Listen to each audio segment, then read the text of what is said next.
I'm gonna be brutally honest, Johto is far from my favorite mainline region. Yet, every time a fan picks it up, making their best attempt to improve the place, it somehow overshadows almost every other ROM hack of an existing region. Sacred Gold and Storm Silver, GS Chronicles, Crystal Advance Redux, Scorched Silver, Heart and Soul. I made a full video about that last hack a little less than a year ago, and one of the most underlooked takeaways was that the hack is open source, meaning anyone could use it as a base for their own projects. I thought that the first, second, or even third hack to come from this wouldn't be much more than some difficulty increases and maybe more Pokemon, but I could not be more wrong if I wanted to. This is Pokemon Soulgold, a ROM hack with new locations added to the Johto region, expanded yet balanced encounter pools, Battle Frontier facilities scattered across the region, and other miscellaneous features I've never previously seen in a Pokemon ROM hack.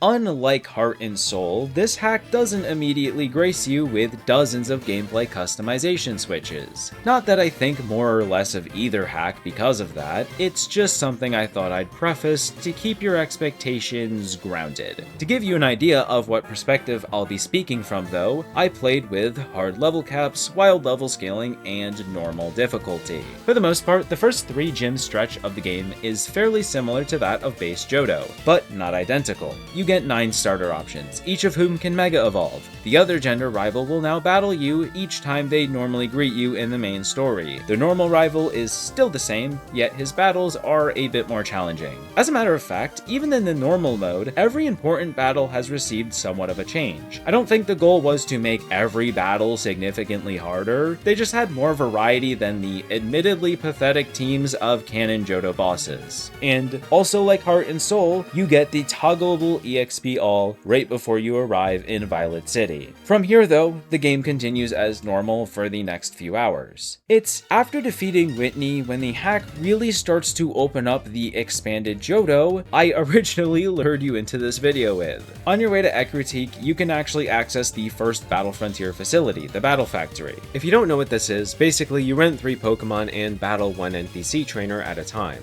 I was tempted to grind this for an ability patch, but admittedly got distracted and just moved on with the hack. I'm not too upset I chose to do that though, because going north of the little farm above Olivine takes you into that long-awaited expansion. Continuing north brought me into a short but worthwhile trip through an icy mountain. Going east brought me through a desert. I don't think it makes the most sense for a desert to be here. Oh well. It does at least have a nice little town right next to it though, with yet another Battle Frontier facility. The Gym 5 through 7 stretch plays like it does in normal Johto, bouncing between Olivine, Cyanwood, and Mahogany Town. But finally clearing Team Rocket out of the radio tower actually rewards you with the Mega Ring, which works a lot differently in this hack. Instead of having an individual stone for each Pokemon, there's simply just one of each type. I have to assume this is because the inclusion of ZA Megas brings the total stone count to almost 100, and doing this saves a bit of ROM storage for other cool stuff like individual surf sprites for almost every water type. I'm not being sarcastic, this is a really cool feature. I'm 99% sure you can also get every single one of them once you have 8 badges. Other than a Box 2 legendary event of your choice with the other being available later, that pretty much wraps up the pre-Elite Four content. There are a few pieces of side content I left out on purpose, as I thought you'd have a better time finding them on your own.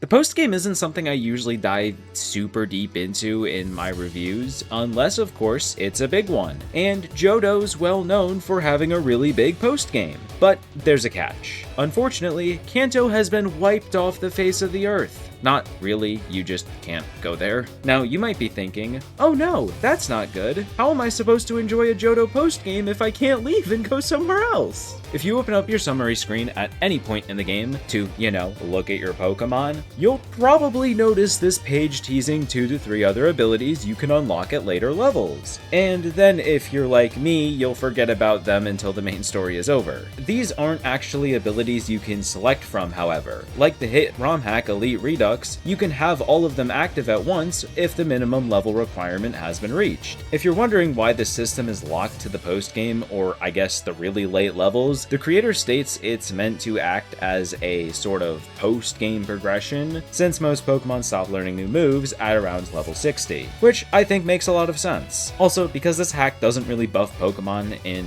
any other way, it probably helps many of them scale better into the late game. One of the first things players look to do after becoming the champion in most other Pokemon games is hunting down legendaries. But instead of chucking 8,000 Ultra Balls at one and praying they don't have Recover to ruin their perfectly low health, you first have to defeat them in battle. A battle against them and their multiple health bars. Now, this hack has already shown me a lot of different features and how good of a job it's done presenting them in a way that doesn't feel overwhelming, but this is something I've never seen in another Pokemon ROM hack.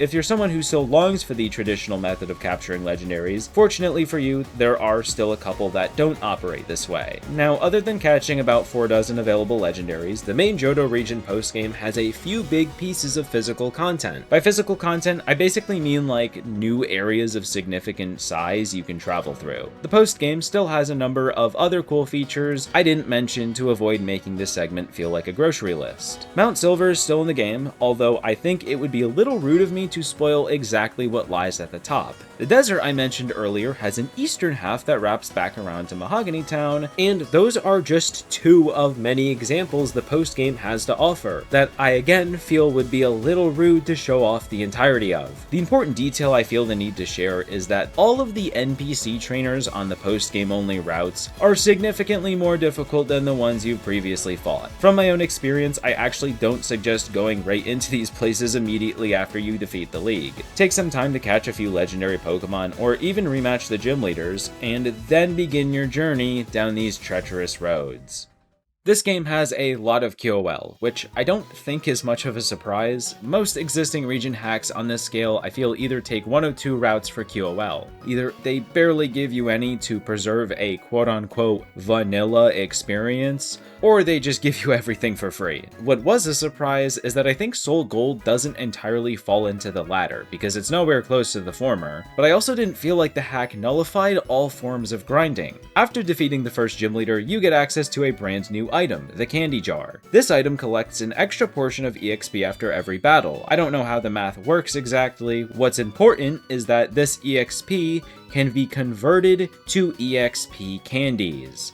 I need to exclaim that this is the first ROM hack I've ever seen with EXP candies. I know it's not a crazy feature, yet I personally really like them as a much more balanced alternative to rare candies. And this system is what mostly emphasizes how I felt about the hack's grind a few moments ago. You don't get EXP for free, you don't get an infinite rare candy. I never found a trainer with 6 Autonos I could fight whenever I wanted. The game gives you more than enough EXP if you want to use a single team for your entire run, yet if you ever want to swap one of them out, you probably have a dozen large EXP candies to bring that new member up to par. As someone who is rotating through half a PC box of Pokemon, I think the only time I felt underleveled despite fighting every trainer was during the weird gym 5-7 split Johto has, which I don't think is a flaw, rather an outcome of how I chose to play the game. Other notable quality of life systems include the in-party mover learner, which I actually don't know off the top of my head if I've seen that in another ROM hack before either, but it's not a big deal either way, the system is still really cool. And like any normal Pokemon game in 2026 should, HMs are not required to be taught to your Pokemon. You only need the item, and it works. The only exception is Fly, which still doesn't need to be taught, you just need to have a Pokemon in your party that can learn it.